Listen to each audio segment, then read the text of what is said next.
Inilah Injil suci menurut Lukas.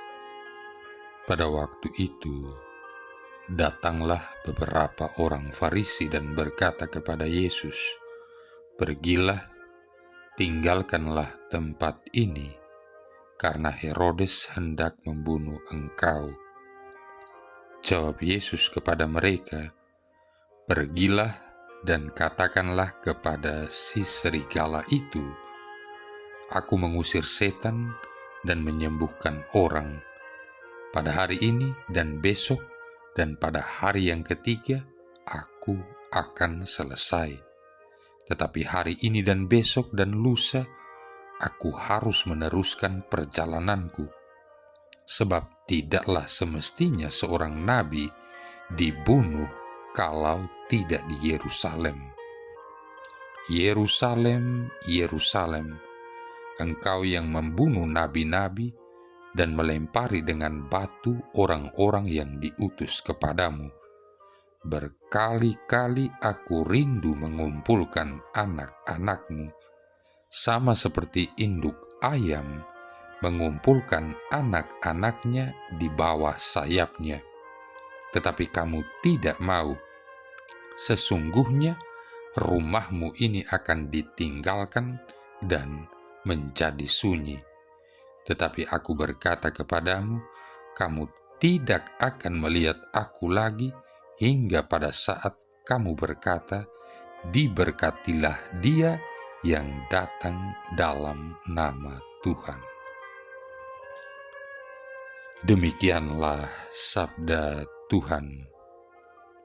Saudara-saudari yang terkasih, baik Herodes yang berniat untuk membunuh Yesus maupun beberapa orang Farisi yang berupaya untuk melindungi dirinya tidak dapat mengurangi niat atau bahkan mencegah Yesus dari upaya memenuhi rencana Bapa untuk menyelamatkan umat manusia. Rencana itu dibentuk sejak sedia kala dan Yesus mendedikasikan hidupnya untuk mewujudkan rencana itu. Yesus mengetahui bahwa dia harus pergi ke Yerusalem dan disalibkan di sana. Karena itu ia pun berkata kepada orang-orang Farisi itu, "Aku harus meneruskan perjalananku, sebab tidaklah semestinya seorang nabi dibunuh di luar Yerusalem." Dan saat melakukan perjalanannya menuju saat-saat akhir hidupnya, Yesus meratapi Yerusalem karena dia sungguh menyadari bahwa pengorbanannya yang didorong oleh cinta kasih itu tidak akan mampu menyelamatkan mereka yang menolak dirinya. Yerusalem adalah tempat di mana banyak nabi Allah dibunuh secara brutal, dan Yesus pun bukanlah kekecualian. Namun demikian, ia ingin agar orang-orang Yerusalem datang kepadanya.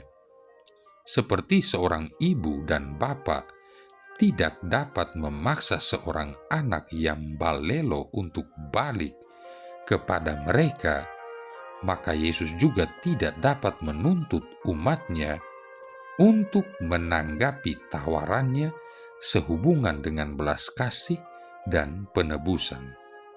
Saudara-saudari yang terkasih, kata-kata Yesus mengungkapkan hati dari seseorang yang bersedih bagi kita, bukan bagi dirinya. Dia akan pergi menuju salib dengan penuh keikhlasan, semua demi pengampunan diri kita. Tanpa meninggalkan jejak kepahitan atau penolakan, Yesus dengan bebas menunjukkan bela rasanya terhadap semua orang. Seperti telah diramalkan oleh dirinya sendiri, Yesus akan sampai di Yerusalem dieluk-elukan oleh orang banyak. Terpujilah Dia yang datang sebagai Raja dalam nama Tuhan. Bandingkan Mazmur 118 ayat 26. Akan tetapi beberapa hari kemudian ia akan disalibkan. Orang-orang yang mengeluk-elukan ketika Yesus memasuki Yerusalem, kemudian malah melepaskan seorang penjahat yang bernama Barnabas, bukan menyelamatkan Yesus dari hukuman mati di kayu salib. Lukas bab 23 ayat 18-19. Hari ini Mubarak, besok salibkan dia. Mereka akan membuang Yesus, dan atas dasar pilihan mereka sendiri, rumah mereka akan dibuang juga. Yesus mengetahui semua ini, dan pengetahuan inilah yang membuat dirinya sedih, sehingga dia meratapi penolakan Yerusalem terhadap dirinya. Rumah kita sendiri tidak perlu dibuang. Walaupun kita semua adalah para pendosa, Yesus senantiasa menantikan kita dengan penuh kerinduan. Ia mau mengumpulkan kita dengan dirinya. Tidak ada satu hal pun yang telah kita lakukan, betapa berdosa sekalipun, dapat menghalangi dirinya mengasihi kita. Allah tidak pernah memaksa kita untuk kembali kepadanya, seperti apa yang dilakukannya dengan orang-orang Yerusalem. Yesus menaruh respek kepada kebebasan kita, dan ia senantiasa menghargai keputusan yang kita ambil. Hidup ini penuh dengan banyak godaan, bahaya, dan dosa. Kuasa dosa itu ada di sekeliling kita, dan tidak ada seorang pun yang hidup di dunia hari ini yang tidak pernah menyerah pada kuasa dosa. Namun yang penting untuk kita ketahui dan camkan adalah bahwa Yesus akan selalu menarik kita kembali kepadanya. Kasih-Nya seperti magnet yang sangat kuat yang terus menarik dan menarik orang-orang kepada dirinya. Tidak ada sesuatu pun, masa lalu kita, godaan yang paling kuat, atau roh jahat yang paling kuat yang dapat memisahkan kita dari kasih Yesus bagi kita. Dengan demikian, kita menjadi lebih dari sekedar pemenang biasa. Inilah yang ingin Yesus katakan kepada kita setiap hari. Lantas, apa tanggapan kita terhadap tawaran keselamatan yang diberikan kepada kita secara cuma-cuma atau secara gratis? Marilah berdoa.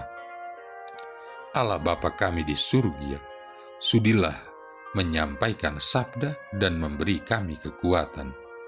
Semoga Roh-Mu mengajar kami tentang kebenaran dan keadilan, dengan pengantaran Yesus Kristus Putra-Mu Tuhan kami, yang bersama dengan Dikau dalam persatuan Roh Kudus hidup dan berkuasa, satu Allah sepanjang segala masa. Tuhan memberkati kita sekalian, Bapa, Putra, dan Roh Kudus.